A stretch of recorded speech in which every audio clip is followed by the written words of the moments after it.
সকলকে ধন্যবাদ।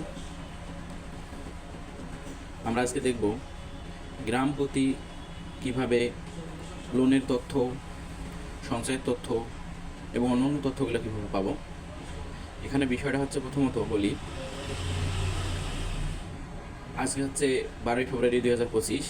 12ই ফেব্রুয়ারি 2025 এখনও আমরা ডেট ক্লোজ করতে পারিনি, কিন্তু কিছু কিছু সদস্যগুলো আছে যেগুলো আমরা আদায় দিয়েছি, অলরেডি আদায় দিয়েছি, কিন্তু এখনও ডে ক্লোজ করতে পারিনি। সেজন্য অনেকগুলো রিপোর্ট হচ্ছে আমাদের পূর্ণাঙ্গ দেখায় না। ডে ক্লোজ করলে সবগুলো পূর্ণাঙ্গ তথ্য পাওয়া যায়।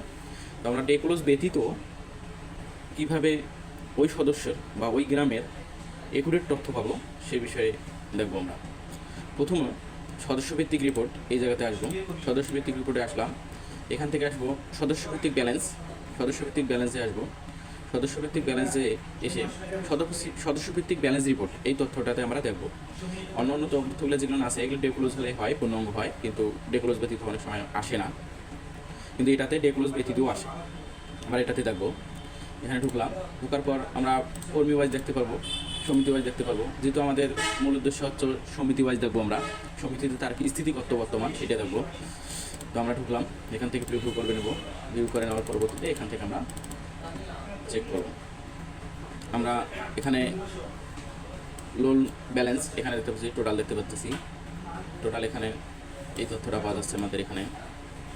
তারপরে দেখছি ডিউ পাওয়া যাবে, অ্যাডভান্স পাওয়া যাবে এখান থেকে। জিএস ব্যালেন্স এটা পাবো আমরা।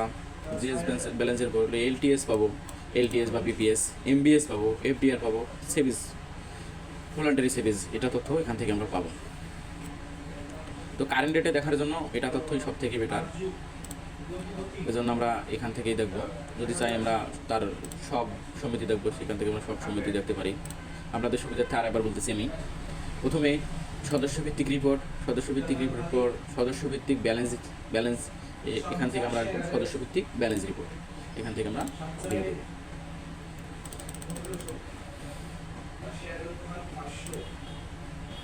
সকলকে ধন্যবাদ আমাদের পাশে থাকার জন্য। আসসালামু আলাইকুম।